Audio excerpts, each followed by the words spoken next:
Sejarah Perang Aceh pada masa Cut Nyak Berbicara tentang Cut Nyak ia merupakan seorang wanita yang mempunyai peran penting dalam perjuangan dan perlawanan rakyat Aceh dalam menentang kolonialisme Belanda. Cut Nyak lahir pada tahun 1848 di Kampung Lampadang, Beokan Bada. Ia merupakan seorang putri Ule Balang yang berdarah pahlawan. Setelah kematian Teuku Umar, Cut Nyak tidak menyerah kepada Belanda. Ia bertekad untuk melanjutkan perjuangan Teuku Umar. Sejak terjunnya Cut Nyak ke arena peperangan secara langsung, bukan hanya ratusan korban yang timbul, tetapi ribuan jiwa dan jutaan uang.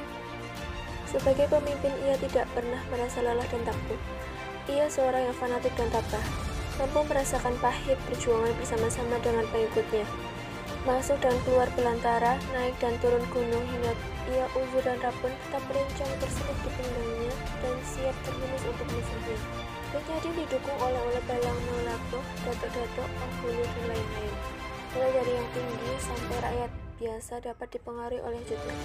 Sebagai seorang yang telah terbiasa oleh suasana perang, mulai dari pengalaman orang tua dan suaminya yaitu Teuku Cik Ibrahim dan Teuku Umar, dan juga beberapa orang saudaranya yang lain, memberikan rasa dendam dan ketegaran yang cukup melekat dalam batinnya.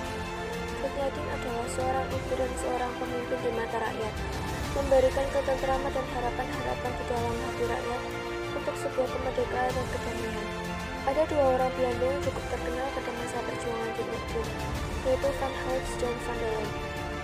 Banyak sudah korban berjatuhan selama Van Houts memimpin tentara di Aceh pada tahun 1898 sampai 1904. Van der Linde melakukan perjalanan panjang selama 163 hari ke pedalaman Aceh. Selama perjalanan itu, beberapa daerah pejuang Aceh berhasil ditaklukkan. Akibatnya ruang gerak gerilya semakin terbatas. Meskipun demikian, semangat perlawanan Cut Nyak tidak pernah padam, tetapi pendukungnya semakin melemah kekuatannya, baik secara fisik maupun secara mental. Secara fisik terlihat dengan situasi yang serba kekurangan bahan makanan dan obat-obatan. Untuk memperoleh makanan, gerilyawan tidak lagi bebas berkeliaran di desa-desa, karena setiap gerak-geri yang mencurigakan ditangkap oleh Marsose. Mereka hanya memakan daun-daun dan umbi-umbian yang ada di dalam hutan, dan berteduh pada gubuk-gubuk darurat yang siap untuk ditinggalkan guna menghindari pengejaran kompeni. Selama 6 tahun Cut Nyak memimpin perjuangan bersama pengikutnya, kerentanan karena usia, penyakit enjak dan rabun melemahkan tubuhnya. Penderitaan yang begitu berat membuat Iba Panglot selaku panglimanya. Suatu saat pernah disampaikannya perasaan ini kepada Cut Nyak untuk menghentikan perlawanan. Tetapi yang diterima oleh Panglot dari Cut Nyak yaitu kemarahan, kemurkaan, dan caci maki. Walaupun demikian, Panglot dengan berat hati mengkhianati Cut Nyak. Ia memutuskan untuk melapor kepada Belanda. Panglot memunculkan diri di bivak Belanda yang dipimpin oleh Letnan Van Vuren. Kehadirannya memunculkan kecurigaan. Tetapi karena Panglot datang untuk berunding dan menyerahkan Cut Nyak, maka Letnan Van Vuren menyambut baik kedatangannya.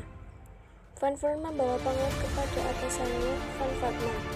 Perundingan diadakan, Panglot bersedia menyerahkan Cut Nyak dengan syarat Cut Nyak harus dijaga sebaik-baiknya. Perundingan pun disepakati. Pada tanggal 23 Oktober 1905, Van Veltman mengarahkan pasukannya untuk mencari Cut Nyak.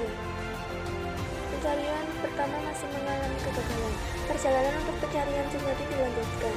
Panglot dan Van Veltman memutuskan untuk mencarinya ke hutan-hutan Betang. Untuk menempuh tempat ini tidaklah mudah, harus naik turun gunung dan melewati hutan-hutan besar. 3 hari lamanya perjalanan baru mencapai Betong. Itu pun Van Veltman dan pasukannya tidak menemukan apa-apa. Pada 7 November 1905, di saat seorang anak kecil kurir Cut Nyak tertangkap oleh Panglot, maka tertangkaplah di mana pondok persembunyian Cut Nyak. Gerak cepat Van Veltman memerintahkan anak buahnya untuk menyerang pondok tersebut.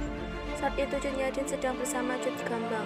Perlawanan tetap dilakukan. Cut Gambang sempat melarikan diri dengan luka di dadanya. Cut Nyak sudah begitu uzur, matanya rabun, berjalan pun hanya ditandu oleh pengawalnya. Amarahnya begitu memuncak kepada Panglot dan kompeni.